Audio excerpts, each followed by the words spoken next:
The night sky burned orange with the ruins of a schoolhouse, its embers glowing like the last breath of a dying star.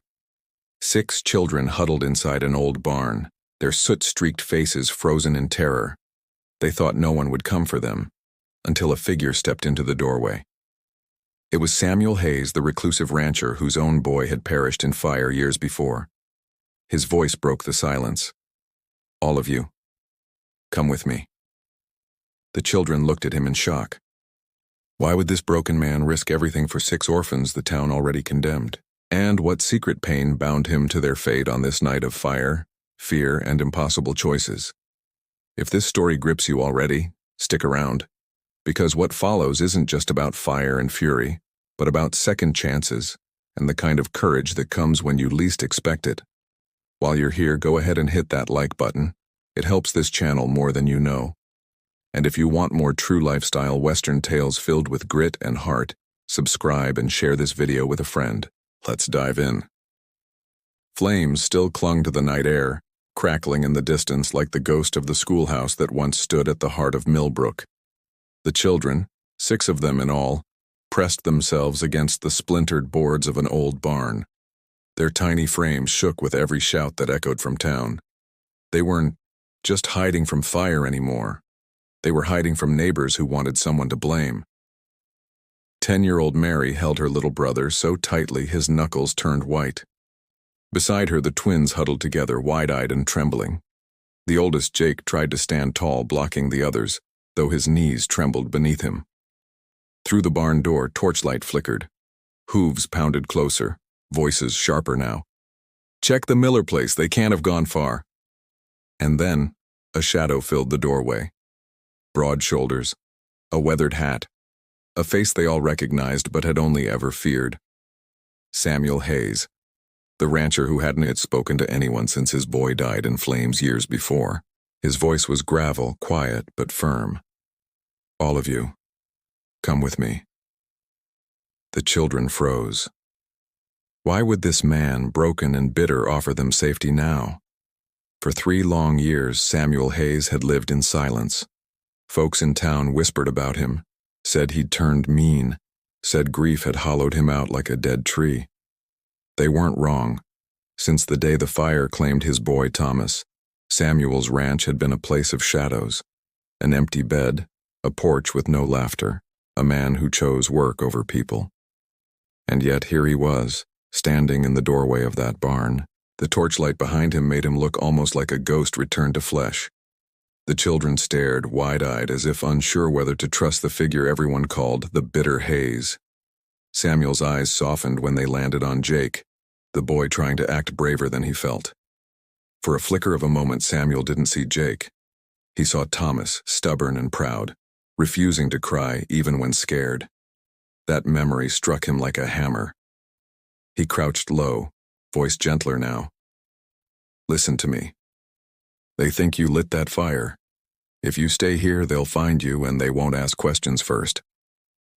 The children's breaths caught. Samuel, of all people, was asking them to trust him. But could they? The barn walls rattled as horses thundered closer. Angry voices cut through the night, sharp as knives. "Search everywhere, don't let them slip." The children flinched, pressing tighter against the shadows. Mary's whisper trembled.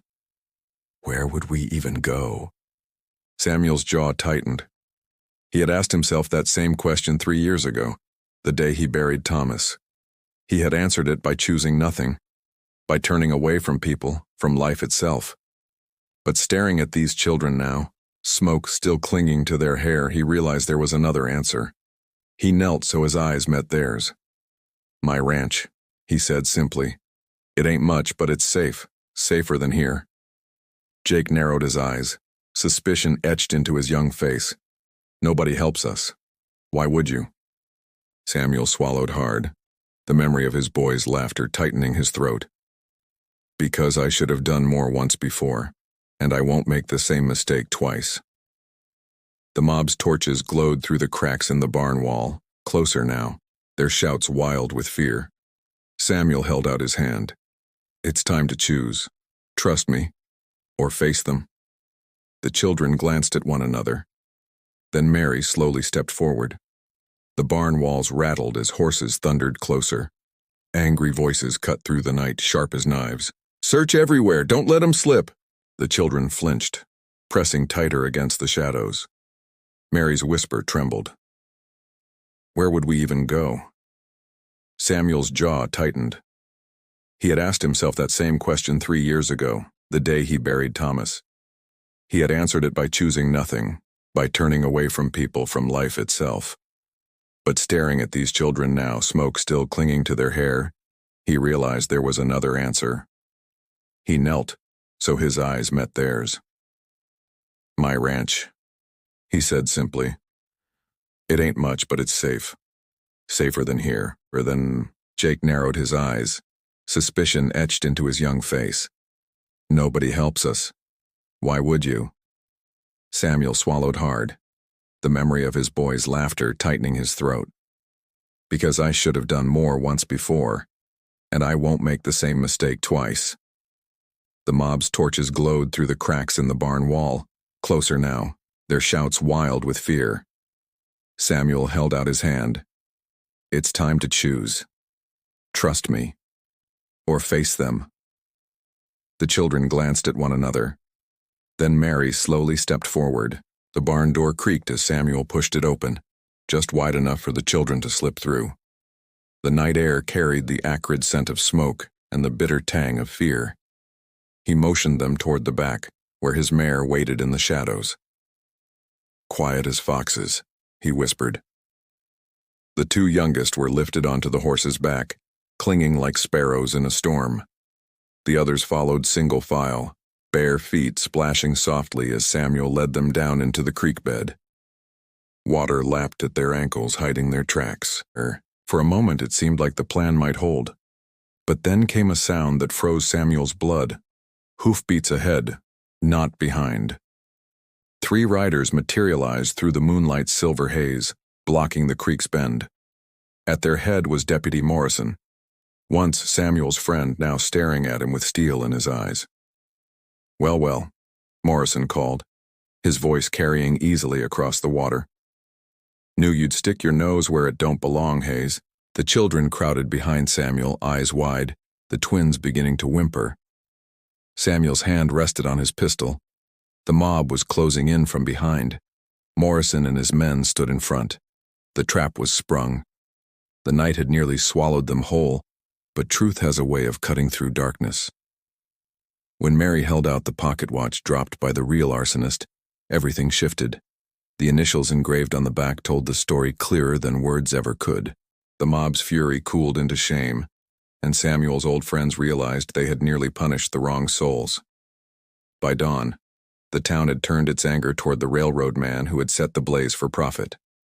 Justice came quickly, but Samuel wanted no part of it. His duty lay elsewhere. Up on the ridge his ranch stood waiting, quiet, lonely, but sturdy. As the children stepped inside, their eyes widened at the simple comforts. Clean beds, warm blankets, and the smell of bread Samuel had forgotten was still in the pantry. Mary's voice, steady now, broke the silence. "We'll work for our keep, mister. We ain't charity." Samuel's lips curved into something he hadn't felt in years, a smile. "I expect you will," he said. That night, laughter returned to a house that had been silent too long, and Samuel Hayes realized what he had truly rescued wasn't just 6 orphans, but himself. And that is the story of a rancher who thought his heart had died with his son, until 6 frightened children gave him a reason to care again. Sometimes the people we save end up saving us in return. If you felt something in this story, give it a like. Subscribe for more heartfelt Western tales, and share it with a friend who loves a good story of hope.